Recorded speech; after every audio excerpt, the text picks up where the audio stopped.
Hello, everyone. Hello, and welcome to this Upgrade My Life live stream. It is May 3rd, 2021, and it's yours truly, Dr. Alana DeGrassa, president of Turning on the Lights Global Institute. And look, we were on a break, but we are back, and I want to say, welcome to this live stream. Welcome to your moment where we're going to show you tools and tips to win in 2021. That's why every Monday, I want you to tap in for new live streams. And every Wednesday, I want you to tap into the Dr. D Inspire live stream right there on Instagram, Dr. D Inspire with a Y. So today, I want to talk to you about the importance of showing up. It feels like I'm always telling my constituents to show up differently, but I really believe that the day we decide to take our goals seriously, the day that we decide to do new things, the day that we decide to treat our jobs and to treat what we do, the way Jim Rohn says, with full out intensity and energy, we will see something new in and through our lives. So I want to say thank you for tuning in on YouTube. Thank you for tuning in on IWBCC. And thank you for tuning in the Tomorrow Can't Wait page. I want to let you know, look, tomorrow simply cannot wait. As my book states, we always think we have that next day to begin something new. We always think that if we put off what we know we really want to do, that some moment we'll get to it. And what typically will happen is that incremental denial of doing what we really want to do, it starts to slowly build up. See, I know that story so well because that was my story. I hid my dreams and visions in boxes for weeks that turned it into months, and those months turned into years until one day I realized, wait a minute now, I am really not showing up the way I would like to. So once I got out of my own way, once I deep dived on my own and got the training that I needed and really had what I call incubation moments of stillness, then I said, I want to go and share with as many people as possible some of the things that really allowed me to pivot in my own personal and professional life. And one of them was this idea that I needed to show up much differently than how I was showing up. So let me just explain. So, when we're entrepreneurs, sometimes we're so overwhelmed by all the things that we need to do that we just tell ourselves, you know what? I'll figure this out tomorrow. And we actually don't make the time that's needed to actually show up in that thing. So I want to encourage you, if you have not done so already, why don't you go grab a pen and a piece of paper and tell yourself, wait a minute, Dr. D is speaking. I need to go and figure out what are some of the things I need to change in the way that I'm thinking in order to move forward. I also would say, because many of you do have the Tomorrow Can't Wait book, but I will be talking from this book periodically.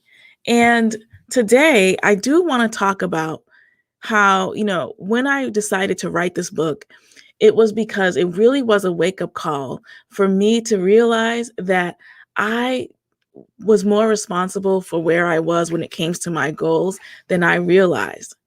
And one of the chapters in this book says, pull up thorns from childhood. And when I think about that, no one likes to go back to memories that they couldn't stand when they were young. But research shows that our formative years plays a major role in how we see ourselves and what we tell ourselves we can accomplish, and even in the things that we choose to do or the things that we choose not to do.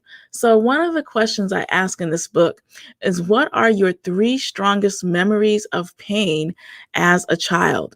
And what emotions come to surface as you recall those memories? Now, nobody likes to think about negative things, but let me just share with you. I thought it was amazing that when I would start the new year with a new batch of graduate students, that were in one of my marketing programs that when I asked, what's a memory that you've had that didn't serve you so well? How did that impact where you are today?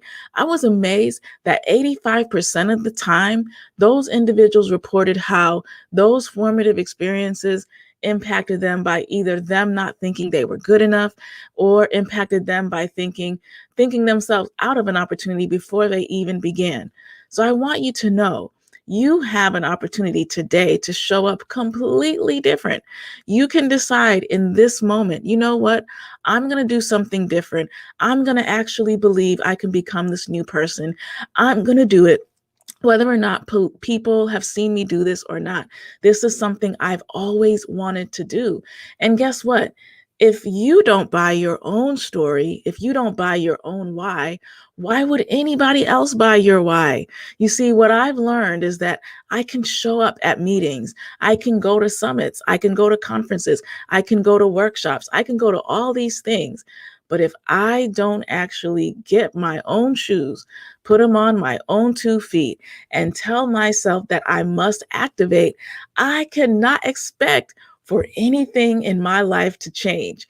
So, one of the challenges that we have sometimes is that we know what we want to do. Actually, we've been thinking about it for years, but something caused us to either A, talk ourselves out of it, give up way too soon, or just tell ourselves it wasn't worth the effort.